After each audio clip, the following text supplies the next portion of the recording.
3 things you need to know. Thanks, X-Man. Your Shark Bites all brought to you by Jimmy's Jazz and Blues Club, online at jimmysoncongress.com. Here's what's happening for today. A sunny and breezy day today, 49 for a high. Tonight, another beautiful clear night. And tomorrow, increasing clouds about 53. And it looks like we're going to get some rain tomorrow night. Dan Alexander is in the Shark News Tank. What's going on, Dan? Sarah, another impact of the ongoing federal government shutdown is funding for New Hampshire's low-income home energy assistance program. About 21% of income-eligible households in the state receive heating benefits. The agency told WMUR that it has funds to get it through December. Meanwhile, the state on Wednesday began making food available to SNAP recipients at mobile pantries in a partnership with the New Hampshire Food Bank. The shutdown is now the longest ever, with the White House and members of Congress not scheduled to meet anytime soon. In the Shark News Tank, I'm Dan Alexander. All right, thanks, Dan. In that same vein, on Tuesday, the Exeter School Board approved a decision to give all Exeter elementary schools free breakfast and lunch at school. Only 3 elementary schools in the district will be affected by the temporary decision. It goes until December 9th. Hey, if you want that trip to Vegas to see Def Leppard, and I know you do, here are more details. 102.1 and 105.3 The Shark. I'm Sarah Sullivan. Little factoid about that song. At the time, Peter Frampton was on the top of the charts. He, of course, had one of the best-selling albums of all time with Frampton Comes Alive. Elton John wanted that same sound, but the crowd that you hear is fake. Look at Elton John being ahead of his time, before AI, before that was even a thing. Anyway, I'm Sarah, and Massachusetts was chosen as the 6th friendliest state in the entire U.S. Now, if you know me, you know that I love New England, L-O-V-E, love. But I wouldn't say that any one of the 6 would be considered friendly. I mean, maybe Vermont, but only after they've eaten a delicious Ben & Jerry's ice cream or they've gone out and, cut their crops, if you know what I'm saying. But there was an article that said Massachusetts was the 6th friendliest state. I know it's not a state, it's a commonwealth, but, hey, roll with me here. The article also puts New Jersey as the 2nd friendliest, only beaten by Hawaii, which is literal paradise. So take this however you will. Yep, Hawaii is number 1, New Jersey number 2, New York, California, Nevada, and here comes Massachusetts, number 6. I mean, New York, wait a doggone minute. It's the 3rd friendliest state. I've been there. The people are nice, in their own way, but friendly, I'm not so sure about that, But anyway, here's why Massachusetts could be considered the friendliest, one of the friendliest in the state. I thought about this a lot. Fenway Park, it's an iconic ballpark where countless number of heartaches were suffered through until the curse of the Bambino was finally broken in 2004. We're a lot friendlier now. Or Cape Cod is another reason why it could be considered the friendliest. There's no prettier place to be in the summertime than down the Cape. You know it and I know it. It's a good time. You're going to come back in a better mood. And the third reason I came up with lots and lots of beer. Massachusetts has over 200 breweries, and everybody knows more beer equals being friendly. Very friendly. But that's a story for another day. If you want more details on the article and all of that, it's right there at shark1053.com or on the Shark app.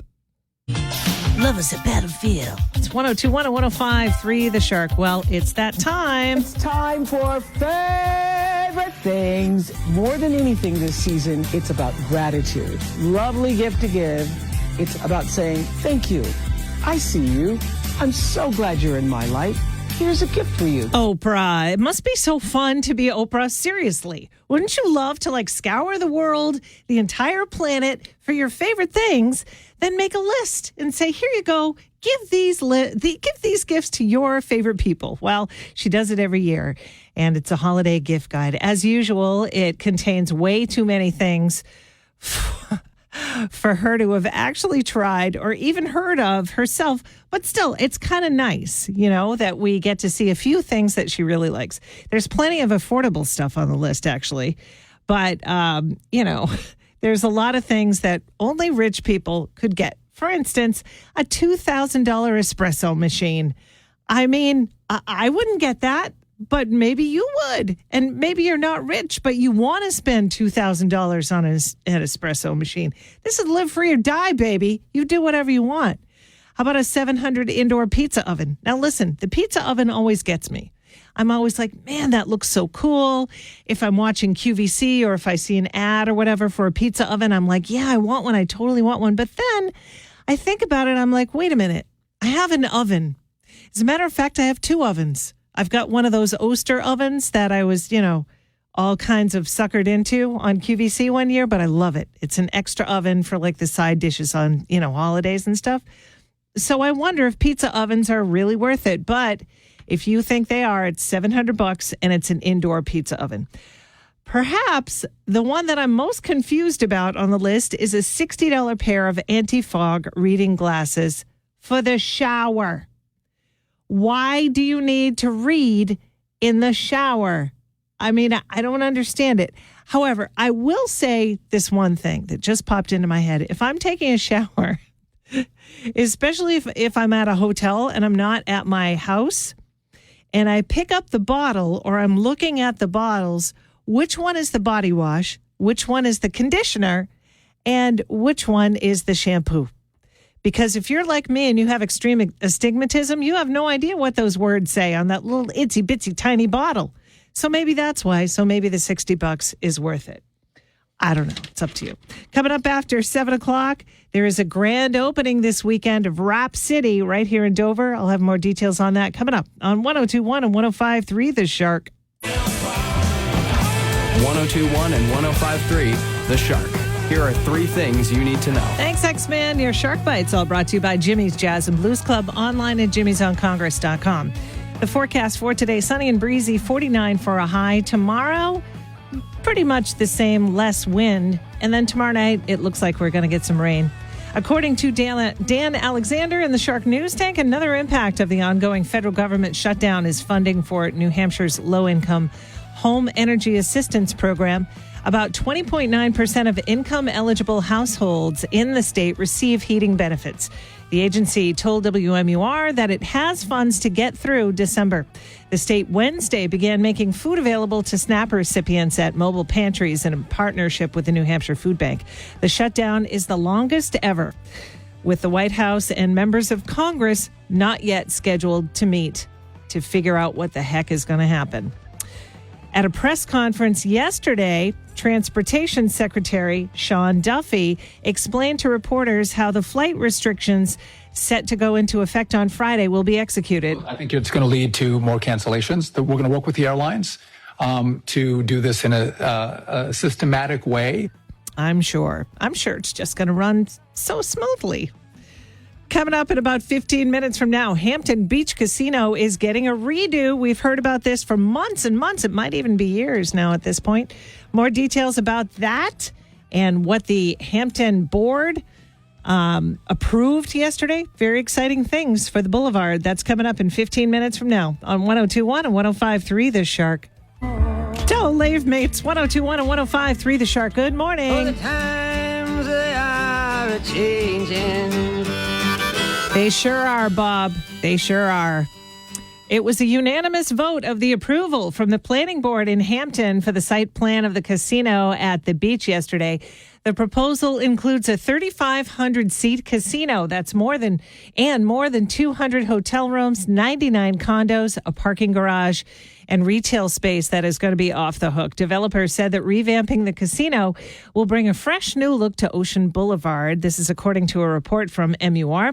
While some of the community is really excited about the look, the new fresh things that are happening, others have expressed concerns over the change to the iconic building. Can you imagine the casino not being the casino that we know and love? It's been up for 100 years. Community leaders did try and address those concerns last night.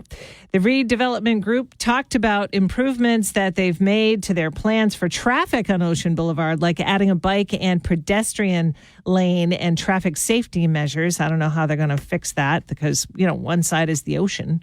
Developers said that their expectation that if everything went smoothly with the project, construction could begin after next summer. And they believe once it starts, construction could take about 3 years, but they're talking about a luxury space. So is that going to change the type of people that come to Hampton Beach now? I don't know. I do know that at one point Hampton police was concerned about the amount of crime that may happen. But hey, there it is. Things are moving along. And like Bob says, Oh, the times they are a-changing. true that. Speaking of the beach, Wally's Middleman is going to be at Wally's this weekend. I'll tell you more about that coming up on 102.1 and 105.3 The Shark. 102.1 and 105.3 The Shark. I'm Sarah Sullivan. Well, Tom Brady has been in the news this week. He's always in the news pretty much. He's now a color commentator for Fox Sports. And the story this past week was his current dog is a clone of his other dog that he had. And it turns out he is an investor in this biohacking company that made the clone happen, which, whatever, he's Tom Brady. He goes outside of the box. That's for sure. Everybody does who, takes those big, big chances. But anyway, I have a theory, which I forgot to tell you yesterday. I said I was going to tell you my theory about why Tom Brady seems so awkward when he talks to the other players on Fox Sports. I mean, you've seen him, right? He is the greatest football player of all time, in my eyes anyway. Maybe yours too. I don't know. But every time I watch him interviewing someone, I'm like, Tommy, what is it about you? It's like, it's cringy. And here's why. I finally have the answer. He's Tom Brady. That's why. When he's interviewing these people, he knows the answer. He knows the right play that they should have done. He knows if they made a great play. He's Tom Brady. Like in his head, he's thinking, I knew you were going to say that. And he can't help but smile. You know what I mean? That's why he seems so awkward. And he's used to being on the other side of the microphone. He's used to being the one that answers all the questions. Do you ever notice he smiles and nods an awful lot? Like, yep, I know. I knew you were going to say that, no matter who or what player he's talking to. There you go. You gotta make sure that you notice that after the Patriots game this weekend. We got another one coming up. They are at Tampa Bay. Game time is 1 o'clock. We've got all the pre-action for you coming up at 10 right here in your official New England Patriots station, 102.1 and 105.3 The Shark. So awkward. Wow. How did this happen? Holy moly. It's 102.1 and 105.3 The Shark. Maine Medical has to apologize after sending letters to 531 patients in hospitals and healthcare clinics telling them that they are dead when they are very much alive. The letters even expressed condolences that included information on how their next of kin could resolve their estate. Oh, my God. Maine Health is a nonprofit, and a spokesperson said that there was an error in the computer system that led to the mistake. Oh, boy. Yeah, there was a human behind that. I don't know why I think that. That was my spidey sense. I'm not saying that because I have any information. I'm just saying somebody got fired. They said I don't know that either, by the way. It's just me, theorizing. They said they sincerely regret the goof and want to assure everyone that patients were never listed as deceased in their medical records. Shiny, happy people. Nothing to see here. Move along. Anyway, coming up next in 15 minutes from now, John Cannon from NHPBS quizzes me on the questions that he gives to high school students. They seem to have no problem with them. Let's see how I do. That's coming up on 102.1 and 105.3 The Shock. We've got John Cannon on the phone. He is the host of NHPBS's show, Granite State Challenge. Hello. Hey, what's going on, John? Well, this coming Sunday is actually the Granite State Challenge. We call it Super Sunday, even though we're legally not able to call it Super Sunday. It's our test qualification event. It's happening this Sunday at Plymouth Regional High School up in Plymouth, New Hampshire. And so we've got over 30 teams from around the state that are going to come throughout the day and take the 100-question test. So you know what that means, Sarah? What does that mean? It means next week I got a whole new batch of material to work with. Oh, shoot. Well, we'll see. All right. Well, I'll stick with the old questions. I'm going to be plucking the best questions that these kids will be answering. So And if there's anyone out there who is at a school and they want to have a team and you haven't registered yet, go to NewHampshirePBS.org and go to the Granite State Challenge page and see if there's still time to register. All right. I love it. What are the questions this week for me? So I went through and I picked some literature-related questions, we'll call it. How's that? God. All right. I do read, Okay, that's good. Historically, in our time together, I haven't been like aces on this particular category, but we'll see. You know what? You might surprise yourself. Okay. How's that for a confidence boost? Sure. I'm a winner. All right. Well, I'm gonna start with a classic, a true classic. Oh, God. Okay. In what novel by E.B. White will you find Wilbur and Templeton? Charlotte's Web. There you go. Web. That was So a good one. Such a good book. Yeah, Such a good book. one of my favorites, actually. Yeah. I loved it. I mean, I think, so many of us have that one sort of near and dear in our hearts. I loved Wilbur because I love pigs in general. I mean, how can you not? how do you not love Wilbur? Right. Right? How do you not love Wilbur? I know. Plus, there's like a classic first line in that novel. Oh, a first line? Oh, yeah, it's like geez. Papa was heading to the barn with the axe, and you're just like, oh no. Oh, yeah, I had forgotten about What's going to that. happen? See, I'm going to have to reread it now. Looks like you have a reason to. Okay, second question.